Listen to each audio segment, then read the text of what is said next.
Nesse vídeo, a gente vai terminar de discutir o assunto de análise de algoritmos.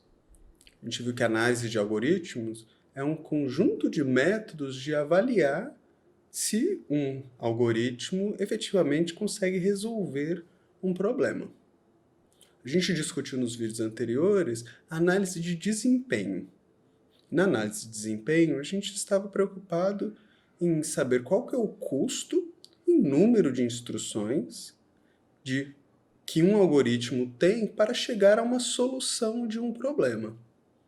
Mas a gente não estava preocupado com a qualidade dessa solução, se essa solução efetivamente era correta de acordo com a definição do problema. Nesse vídeo, a gente vai discutir a análise de corretude ou de completude. Nessa análise, nós não vamos estar preocupados com o tempo ou o número de instruções que o algoritmo precisa para chegar numa solução. Mas a gente vai estar preocupado em avaliar se a solução que um algoritmo me dá para uma instância de um problema, ela é correta seguindo a definição desse problema. E a gente quer saber se para todas as instâncias possíveis de um problema, o algoritmo é capaz de me dar uma resposta correta, sempre de acordo com a definição do problema. Quando eu tenho essa prova de que efetivamente o algoritmo sempre me dá uma resposta correta, então eu posso dizer que esse algoritmo é correto ou completo.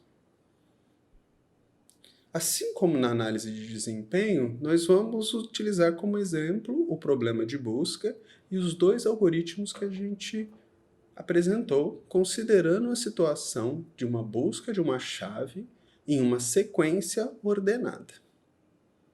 A gente viu o algoritmo de busca sequencial e o algoritmo de busca binária. E assim como na análise de desempenho, a gente vai discutir dois métodos de análise de corretude. Um método baseado em formulação matemática e um método baseado em estatística de amostragem. No caso da corretude, o que a gente busca é uma prova matemática. No campo da matemática, existem várias técnicas e maneiras de se realizar um argumento de prova. O argumento é um conjunto de passos lógicos que permitem te afirmar que, para todos os casos, a proposição é correta.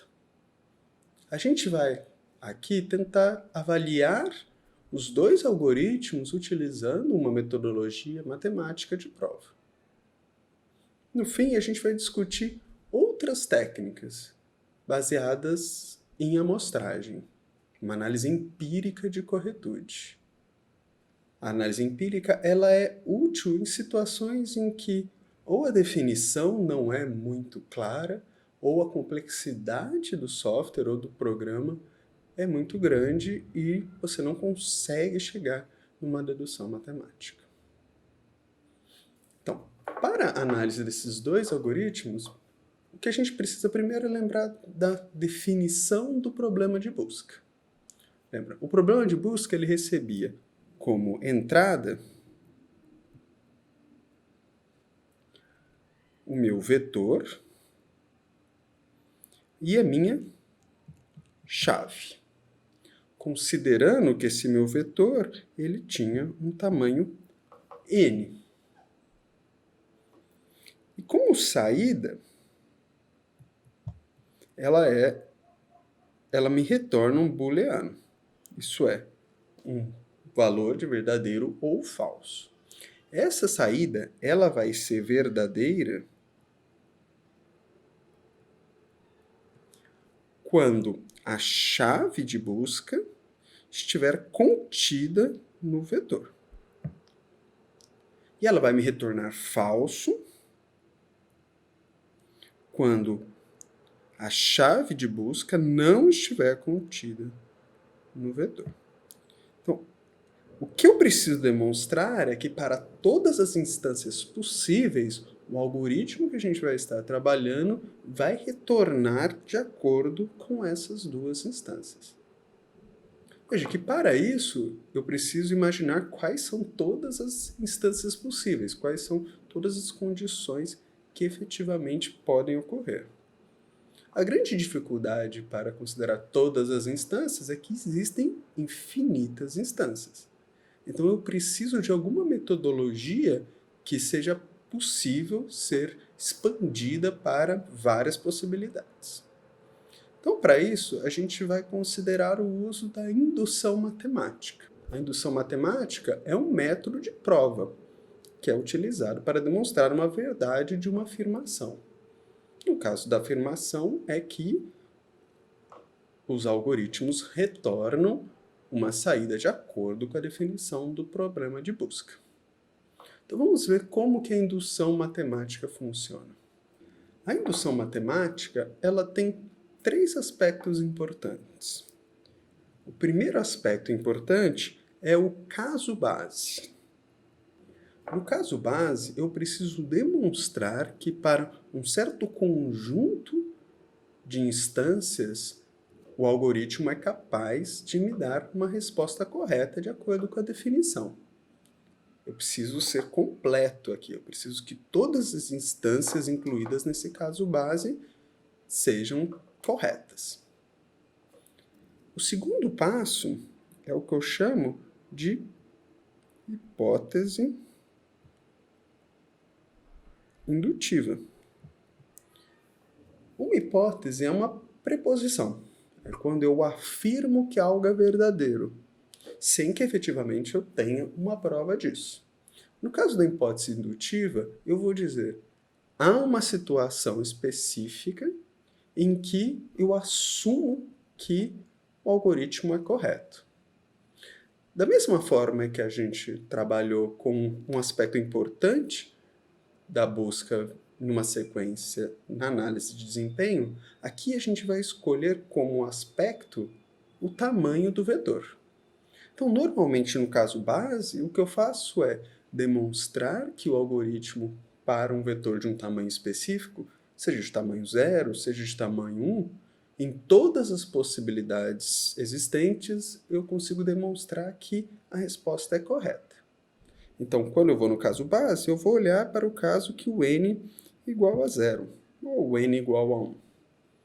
Na hipótese indutiva, eu vou dizer, para um tamanho qualquer, um tamanho que eu vou especificar, e aqui eu vou chamar esse tamanho de k, eu assumo que o meu algoritmo retorna um valor correto. Então aqui eu estou assumindo, eu não estou provando nada, estou apenas assumindo que para esse tamanho é correto. Eu utilizo a hipótese indutiva para o terceiro passo da indução, que é o passo indutivo.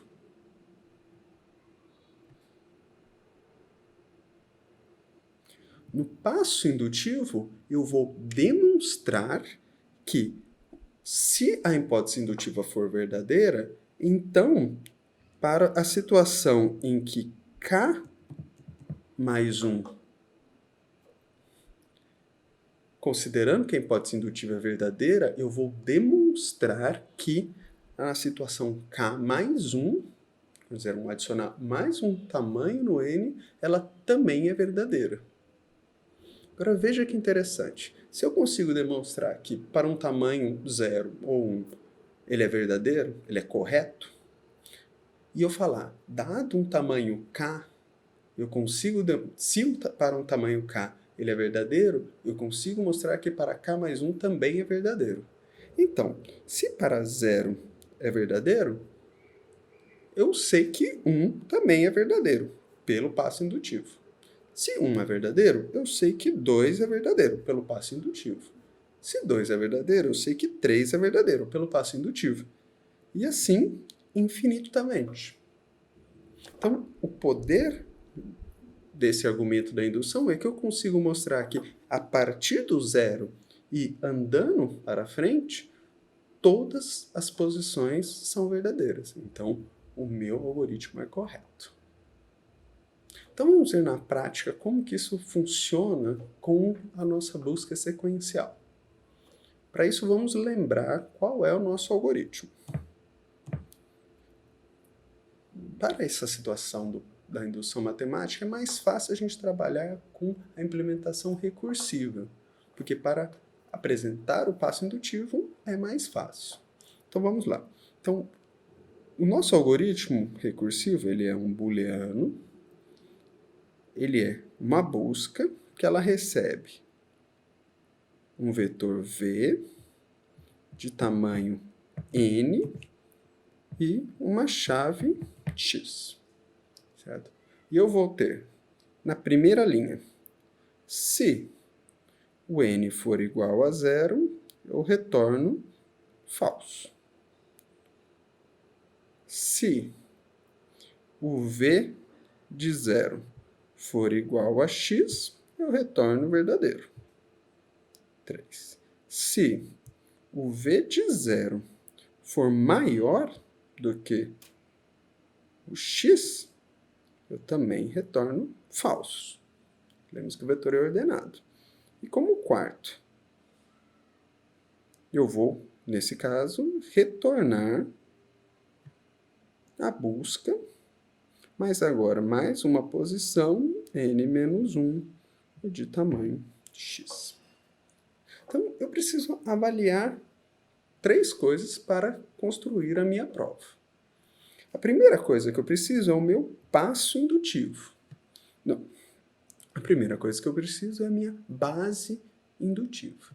A minha base de indução, eu preciso mostrar que, para a situação de busca de tamanho zero, ela sempre retorna o valor correto. Ou seja, pela definição, só existe uma possibilidade em que a busca de tamanho zero retorne, que é falso. Se o meu vetor não contém nenhum elemento, então o elemento que eu estou buscando não está contido lá. E aqui eu vejo, na busca de tamanho zero, ele vai retornar que valor? Ele vai retornar falso, considerando a primeira linha. Então aqui eu tenho que ele é correto, de acordo com a definição. Ele tem que retornar falso sempre se o vetor for vazio, e ele sempre vai cair na versão 1 e ele vai retornar o valor correto. A gente pode continuar no caso base para o tamanho 1, mas apenas como exercício. Como 0 já seria suficiente. Então, se eu continuar agora na busca de tamanho 1, eu tenho 2 possibilidades. Veja que só existe um elemento no meu vetor. Então, ou a chave está contida no primeiro elemento, isso é, ou v de zero é igual a x, ou v de zero é diferente de x. Se o v de zero for igual a x, significa que o elemento chave se encontra no vetor e o retorno tem que ser positivo. Então, nessa situação, eu entraria na linha 2, então um retorno verdadeiro na linha 2, que é correto pela definição. Agora, se ele for diferente, ele não vai entrar nem na linha 1, não vai entrar na linha 2, e ele não vai... Bom, na verdade aqui eu tinha 3 possibilidades. Eu tenho a possibilidade que o V0 é maior...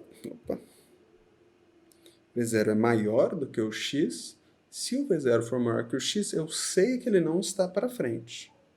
Então, com isso, eu posso finalizar a minha busca. Então, o meu retorno tem que ser falso, considerando 3, pela definição. Porque eu sei pela definição que, se o elemento não se encontra lá, o retorno tem que ser falso.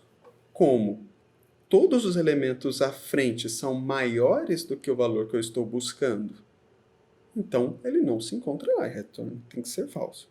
A outra possibilidade é que o v de zero é menor que o x, então eu ainda posso continuar a busca. Nessa situação, o que eu vou fazer é retornar o caso base 1, então, que é 0. Então, essa situação é correta porque eu já conheço o caso base 0. Eu já sei que a busca de tamanho 0 é correta, porque eu já conheço esse caso base. Então, as três situações possíveis, o elemento se encontra na primeira posição, o elemento é maior que a primeira posição, o elemento é menor que a primeira posição, estão incluídas aqui e eles estão corretos. Então, com isso, a gente tem dois casos bases. O caso base 0, com a busca de tamanho 0, e o caso base 1, com a busca de tamanho 1. Então, vamos agora fazer uma hipótese indutiva. Então, na minha hipótese indutiva, eu vou afirmar que a busca de tamanho k é correta. Veja, eu não preciso provar isso, estou apenas propondo. É apenas uma afirmação. Mas o que eu quero mostrar agora é se a busca de tamanho k mais 1 ela é correta. Então, considerando uma busca de tamanho k mais 1, quais são as possibilidades?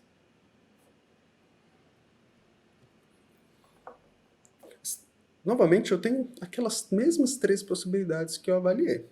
Eu posso ter que o v de 0 é igual a x, que eu avaliei no caso base 1. Eu tenho que o v de 0 é maior do que o x, e eu tenho que o v de 0 é menor que o x. Então, na primeira condição, o algoritmo vai me retornar verdadeiro, porque ele encontrou o objeto e pela definição deveria retornar verdadeiro, então ele é correto pela definição. Na segunda alternativa, ele vai retornar falso, porque todos os elementos adiante, eles são maiores do que o x. Então, o elemento não se encontra lá. Então, ele também vai ser correto pela definição. Agora, por fim, eu posso que a minha chave ela ainda é maior do que o primeiro elemento. Então, ele pode estar no resto do vetor. Então, eu preciso continuar a busca. Mas olha que interessante. Se a gente avaliar o tamanho da minha busca, a busca de retorno ela é de tamanho de n menos 1. Se o meu n é igual a k, a minha próxima busca é de tamanho k menos 1. Então, isso significa que esse fator ele é correto pela hipótese indutiva. Por isso, eu assumi que ele é correto. Então, veja que interessante. Para a situação k mais 1, eu tenho três situações possíveis. Duas delas são corretas pela definição, e uma outra é correta porque eu sei que para um tamanho de busca de um tamanho menor, ele também é correto. E com isso, se eu consigo mostrar que para tamanho 0 e 1 é correto, eu posso utilizar esse passo para garantir que para todas as situações seguintes, esse algoritmo é correto. Então, com isso é suficiente para demonstrar que o algoritmo de busca sequencial em um vetor ordenado é correto. Então, vamos agora olhar para o caso da busca binária. Vamos lembrar qual que é o algoritmo da busca binária. A busca binária, lembrem, ela era uma booleana, uma busca de um char v, int n, char x. Veja, eu vou fazer uma versão simplificada apenas para facilitar a demonstração da indução. Eu vou simplificar apenas que o tamanho do vetor ele sempre vai ser a metade do tamanho original. Isso apenas para que fique um pouquinho mais curta essa demonstração. Mas na aula eu posso demonstrar a versão mais completa, em que o tamanho do vetor depende se eu tenho um vetor de tamanho par ou tamanho ímpar. Então vamos lá. Então na busca binária eu tenho uma primeira versão de que se o n for igual a 0, eu retorno falso. Certo? Tem a segunda versão, 2. Se o v de n sobre 2 for igual a x, retorno verdadeiro. 3. Se v de n sobre 2 for maior do que o x, eu retorno a busca aonde? Em v, n sobre 2 e x, certo? 4. Se o v de n sobre 2 for menor que x, então retorna a busca de v mais n sobre 2, n sobre 2 de x. A diferença que eu comentei é apenas aqui. O correto aqui seria n menos n sobre 2 mais 1. Esse valor ele vai variar se eu estou falando como par ou ímpar. Aqui fiz essa simplificação apenas para facilitar a demonstração da indução. Mas na aula a gente pode fazer a versão estendida. Certo? Então, qual que é o nosso caso base? O caso base é quando eu tenho... Então, a gente vai ter um caso base de tamanho zero. No caso de tamanho zero, ele sempre tem que retornar falso, certo? Por quê? N é igual a zero. Então, nesse caso, ele vai retornar falso, e ele vai estar pela linha 1, e ele vai estar correto pela definição, certo? Vamos também considerar o caso base 1. No caso base 1, eu tenho 3 possibilidades. Eu tenho que o v de 0, que é o n sobre 2, é igual a x. Eu tenho que o v de 0 é menor que x. E eu tenho que o v de 0 é maior que o x. Certo? Se ele for igual a x, ele vai retornar verdadeiro. E pela linha 2, ele é correto pela definição. Se o v de 0 for menor do que x, ele vai retornar uma busca de n sobre 2. Se n é igual a 1, n sobre 2 é 0, então ele vai retornar caso base 0. Então ele vai ser correto pelo caso base 0, seguindo a linha 4. A mesma situação, se ele for maior, ele vai tentar olhar a primeira metade, e ele vai ser correto pelo caso base 0, considerando a linha 3. Então, com isso eu tenho esses dois... Então, com isso eu consigo já demonstrar esse caso base. Se o elemento for o único elemento, ele vai retornar verdadeiro, está correto pela definição.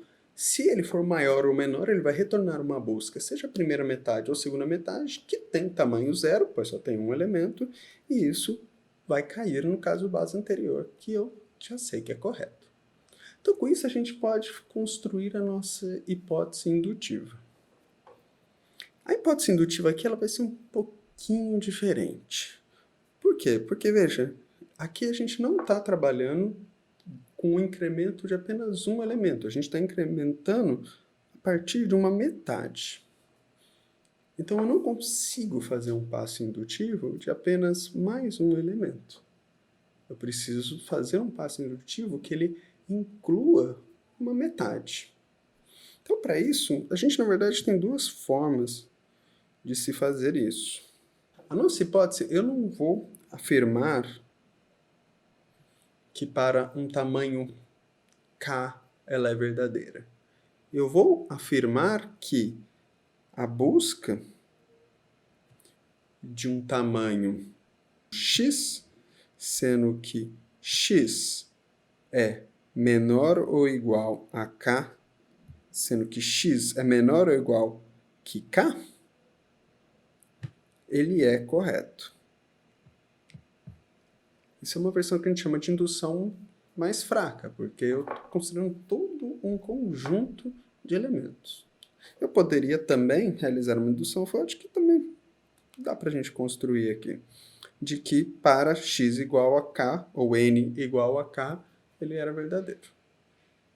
Mas vamos considerar essa aqui uma versão mais simplificada.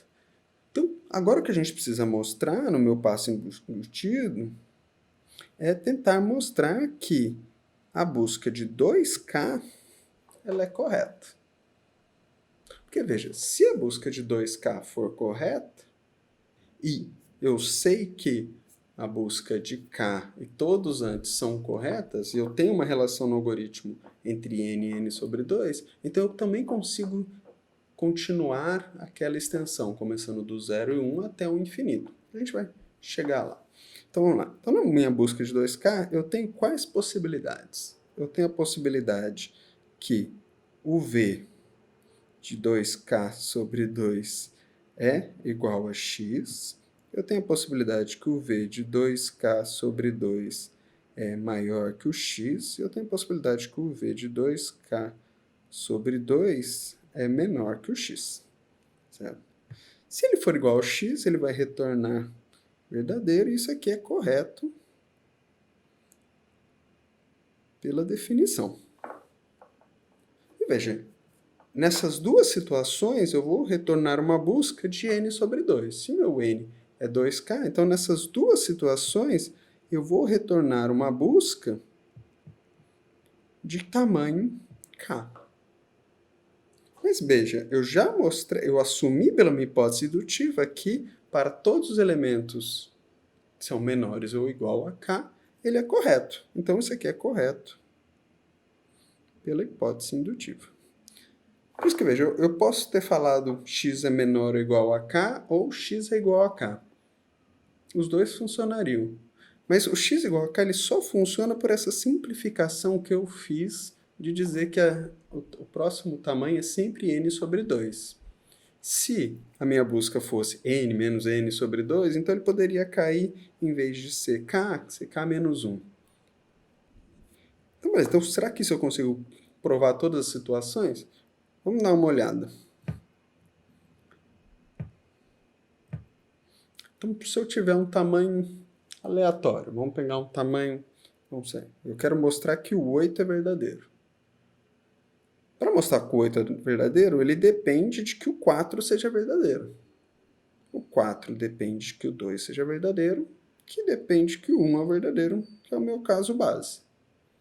Se eu tiver o 9 dividido por 2 também vai ser 4. Então ele também vai vir para cá. Se fosse o 10, ele vai ser o 5.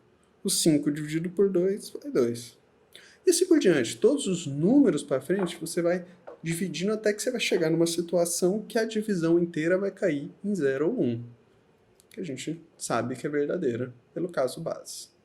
Então, nesse caso, a indução também serve como prova. Veja, para esses dois algoritmos, a prova é razoavelmente simples, ele é bem tranquilo.